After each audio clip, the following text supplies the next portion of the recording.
Definitely আমরা পরিবর্তন চাই, রাজনৈতিক জনগণের নির্বাচিত সরকার চাই, সঠিক নির্বাচন চাই, বাট ডেফিনেটলি ওইটা একটা যৌক্তিক সংস্কারের মাধ্যমে, এবং এটার জন্য যে সময়টা বলেছি যে এই সংস্কারটা আমরা শেষ করতে পারি 2025-এর মধ্যেই, and then just as soon as possible তারপর ইলেকশনটা দিয়ে আমরা নির্বাচিত ক্ষমতা যে দল আসবেন তাদের হাতে আমরা দিয়ে তারপরে হয়তো বা এই সরকার বিদায় নিতে পারেন। উনি কিন্তু বিভিন্ন কাজের মাধ্যমে কিন্তু আসলে এই ধরনের সংস্থা প্রধানগুলোকে, এ ধরনের যারা নেতৃস্থানীয় ছিলেন, যারা দায়িত্বপ্রাপ্ত ছিলেন, তাদেরকে কিন্তু একটা অলিখিত লাইসেন্স উনি দিয়ে দিয়েছিলেন, যেটার মাধ্যমে এ ধরনের গুম খুন হত্যাগুলো কিন্তু মানে কন্টিনিউয়াস কিন্তু হতো। আমি আমার এই সেগমেন্টে যাওয়ার আগে জাস্ট আমার অবস্থানটা একটু পরিষ্কার করি,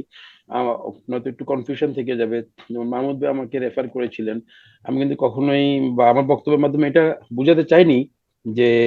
শুধুমাত্র একটা নির্বাচনের জন্যই এই সরকার এসছে, আমি ঠিক সেভাবে বলি না। আমি বলেছি যে নির্বাচনটা হওয়া উচিত one of the most priority, important, প্রথম ধাপেই নির্বাচনটাকে মাথায় রেখে, বাট ডেফিনেটলি এটাকে যৌক্তিক সংস্কার বা নির্বাচনের পরিবেশটা তৈরি করার মাধ্যমেই নির্বাচনটা হতে হবে, এবং এটার জন্য যে একটা সময় স্ট্যান্ডার্ড, সেই স্ট্যান্ডার্ড সময়টাই আমার থেকে মনে হয়েছে প্রস্তুতি পর্বটা আমরা 25 সালের ভিতরে শেষ করে ফেলেই আমরা একটা নির্বাচনের জন্য তারিখটা আমরা দিতে পারি, এরকমটাই হয়তো বা আমার একটা ধারণা। বাট ডেফিনেটলি সংস্কার বা আমাদের আকাঙ্ক্ষার জায়গাটা যদি পূরণ না হয়, তাহলে কিন্তু এই রাজনৈতিক কালচার যেটা ডক্টর মারুফ ভাই বললেন, আমাদের রাজনৈতিক যে কালচার সেটা যদি আমরা সংশোধন বা ওই সংশোধনের পরিবেশ যদি আমরা তৈরি করতে না পারি, তাহলে কিন্তু হয়তো বা এই বিপ্লব বলেন বা স্যাক্রিফাইস বলেন, রক্ত বলেন, এটার কিন্তু কোনো মূল্যই দেওয়া হবে না, এবং এটার সাথে টোটালি বেমানি করা হবে, বা এটা আমাদের জন্য কোনোভাবেই কাম্য না। ডেফিনেটলি আমরা পরিবর্তন চাই, রাজনৈতিক জনগণের নির্বাচিত সরকার চাই, সঠিক নির্বাচন চাই, বাট ডেফিনেটলি ওইটা একটা যৌক্তিক সংস্কারের মাধ্যমে, এবং এটার জন্য যে সময়টা বলেছি যে এই সংস্কারটা আমরা শেষ করতে পারি 2025-এর মধ্যেই, and then just as soon as possible তারপর ইলেকশনটা দিয়ে আমরা নির্বাচিত ক্ষমতা যে দল আসবেন তাদের হাতে আমরা দিয়ে তারপরে হয়তো বা এই সরকার বিদায় নিতে পারেন। এটা ছিল আমার অবস্থান। এখানে এখানে একটু ভুল বোঝাবুঝির কোনো কারণ নেই। এখন আমি যদি আমার মূল প্রশ্নে আসি, সাগর যেটা বলেছেন যে আম, প্রাক্তন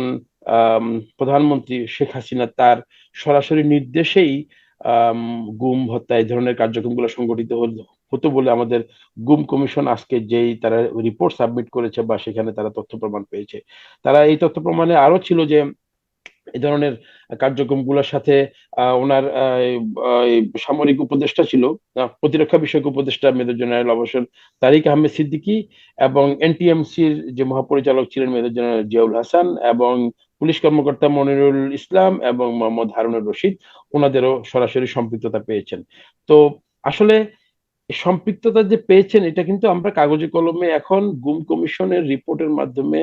জাস্ট আমরা জনগণ পারলাম, বাট এমন কোন কি একজন ব্যক্তিকে আমি কি পাবো যিনি কখনোই এই রিপোর্টের আগেও মনে করতেন না যে এই দেশের যে গুম খুন এগুলো যেগুলোতে হয়েছে এগুলোর সাথে শেখ হাসিনা কিংবা এরকম নীতি নির্ধারণী তারা জড়িত ছিল না। আমার তো মনে হয় এই রিপোর্টটা তো হয়তো বা একটা কাগজে কলমের একটা রিপোর্ট, একটা প্রাতিষ্ঠানিক আমাদের কাছে একটা দলিল দস্তাবেজ, যেটার অথরিটিতে হয়তো ফার্দার যে কোনো ধরনের কার্যক্রম বিচারিক থেকে শুরু করে সব ধরনের কার্যক্রম হবে। কিন্তু আমি যদি বলি যে জাস্ট ধারণার প্রেক্ষাপটে বা যে সমস্ত ঘটনাগুলো আমাদের ঘটতো, যে সমস্ত যারা ভুক্তভোগী ছিল তাদের বক্তব্য থেকে কিন্তু খুব স্পষ্ট ছিল। যেমন আপনি যদি ছোটখাটো ভাবে একটু ধরেন, সিলেটের বিএনপি নেতা ইলিয়াস আলী হত্যার মাধ্যমে আমরা যে ঘটনার যে বর্ণনাটা পেয়েছি, ঘটনার যে বর্ণনা আমরা পেয়েছি সেটার মাধ্যমে কিন্তু খুব স্পষ্ট ছিল যে পুরো বিষয়টার সাথে কিন্তু যে প্রাক্তন প্রধানমন্ত্রী শেখ হাসিনা উনি কিন্তু সরাসরি কিন্তু জড়িত ছিলেন। নারায়ণগঞ্জের সাতক্ষণ থেকে শুরু করে অনেকগুলো অনেকগুলো ইনসিডেন্ট আছে, কক্সবাজারের যে চেয়ারম্যান ওনাকে সরাসরি যে র্যাব গুলি করে মারলো, এই ধরনের বেশ কিছু কিছু ঘটনা ছিল যেগুলো যেগুলোর মাধ্যমে এটা অনেক আগে থেকেই খুব স্পষ্ট ছিল যে এই ধরনের নেতৃস্থানীয় টপ লেভেল থেকে শুরু করে সবাই কিন্তু সরাসরি জড়িত ছিল। হ্যাঁ, বাকি অনেকগুলো খুন গুম মানে গুম হয়েছে যেগুলো ডেফিনেটলি ওনাদের সরাসরি তত্ত্বাবধানে, ওনার সরাসরি আদেশ না থাকলেও ওনাদের প্রচ্ছন্ন সহযোগিতায় কিংবা ওনাদের পরিকল্পনার অংশ হিসেবে হয়েছে। আজকে যদি আমি যদি কোনো একটা ঘটনা ঘটনা যদি আমি যদি আহ, বাস্তবায়ন করতে যাই, তাহলে সেটা আমি আমি করার জন্য যদি একটা আদেশ প্রদান করি, সেই কাজটাকে সম্পন্ন করার জন্য যা যা করার দরকার সবগুলোই কিন্তু পরোক্ষভাবে আমি কিন্তু নির্দেশ দিয়ে দিচ্ছি, অর্থাৎ আমার এই কাজটা করা চাই, এই কাজটা আমাকে করতেই হবে। এটার জন্য এটার মাধ্যমেই কিন্তু এই সংক্রান্ত যদি এখন আজকে 5 জনকে যদি হত্যা করা হয়, তার মানে 5 জনকে হত্যার মাধ্যমে আমার কাজটাকে এনশিওর করার জন্য কিন্তু আমি কিন্তু নির্দেশনা দিলাম। আমি কিন্তু হয়তো সরাসরি বলি নাই যে 5 জনকে খুন করতে হবে, কিন্তু আমি কিন্তু বলেছি any how job has to be done. তার মানে যেভাবে হোক। তো এই কাজের মাধ্যমেই কিন্তু এই যে জেনারেল জিয়া থেকে শুরু করে পুলিশ কর্মকর্তা সহ যারাই এবং আরো অনেকেই আছে, আমরা অথবা রিপোর্টের পুরোপুরি সবার বাই নেম হয়তো আমরা জানি না, আমরা 4-5 জনের নাম পেয়েছি, আরো আসবে ইনশাল্লাহ ভবিষ্যতে। তো সবাই কিন্তু প্রচ্ছন্ন ভাবে কিন্তু একটা লাইসেন্স লাইসেন্স পেয়ে গিয়েছিলেন, যেরকম এখন শেখ হাসিনা ওনার বিভিন্ন অডিও অডিও কনভারসেশন গুলোর মাধ্যমে উনি বলেছেন উনি 227 জনের লাইসেন্স পেয়ে গেছেন খুন করার জন্য। হ্যাঁ, ঠিক ওইভাবেই এরকম ভাবেই কিন্তু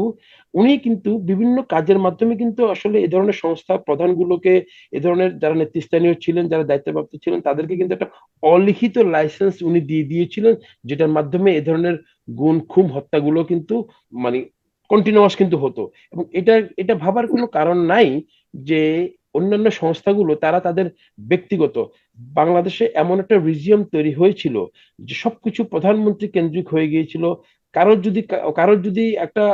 একটা বিচারও চাইতে হয়, তাকেও বলতে হতো যে আমি প্রধানমন্ত্রীর কাছে এই হত্যাটার বিচার চাই। আমার যদি কোনো একটা কিছু করতে আমি প্রধানমন্ত্রীর কাছে, অর্থাৎ প্রত্যেকটা জিনিস এক কেন্দ্রিক হয়ে গিয়েছিল, যেটা যেটা এমন ভাবে হয়েছিল আমরা কোনোভাবে কিন্তু উপেক্ষা করতে পারি না। যে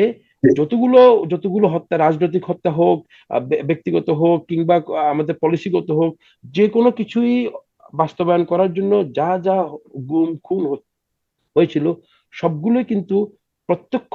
এবং পরোক্ষভাবেই কিন্তু রাষ্ট্রপ্রধান হিসেবে কিন্তু শেখ হাসিনা কোনোভাবেই কিন্তু উনি কিন্তু দায়িত্ব এড়াতে পারবেন না। এবং আমরা কিন্তু আমরা জানি না এই যে যারা এখন বর্তমানে গ্রেপ্তার আছেন, পুলিশের সাবেক আইজি থেকে শুরু করে, আমরা তো পুলিশের আইজি তো সাবেক, ওনার কিন্তু একটা কিন্তু ভিডিও ক্লিপই কিন্তু আছে, যেটা সাবেক স্বরাষ্ট্রমন্ত্রী সহ পুলিশের ঢাকা ঢাকা পুলিশ কমিশনার সহ, যে একটা মারলে একটাই মরে কিন্তু বাকি 4টা আসে। তো এইভাবে কিন্তু, অর্থাৎ আর কত প্রমাণ লাগবে? সো আমরা কিন্তু আরো অনেককেই পাবো। এই ভিডিওটার সাথে কিন্তু আপনি কি মনে করেন যে পুলিশের আইজি কিংবা স্বরাষ্ট্রমন্ত্রী যে এই যে অ্যাকশনটা নিচ্ছেন বা এইভাবে যে মানুষ পাচ্ছেন পাখির মতো, এই জিনিসটা ডেফিনেটলি ওনারা প্রধানমন্ত্রীর দৃষ্টিগত কিংবা প্রধানমন্ত্রীর নির্দেশ কিংবা প্রধানমন্ত্রীর একটা প্রচ্ছন্ন একটা ছায়ায় থেকে যে ওনারা করেননি, এটা ভাবার মতো বোধহয় আমার কোনো কারণ নেই। তাছাড়া প্রমাণও ইতিমধ্যে একদম পুরোপুরি চাক্ষুষ প্রমাণ পুরোপুরি প্রমাণ কিন্তু হয়ে গেছে। সো আমরা আমরা এই ব্যাপারে কিন্তু আর কোনো কিন্তু জি, সন্দেহ কিন্তু আপনাকে নাই। ধন্যবাদ। আপনাকে ধন্যবাদ।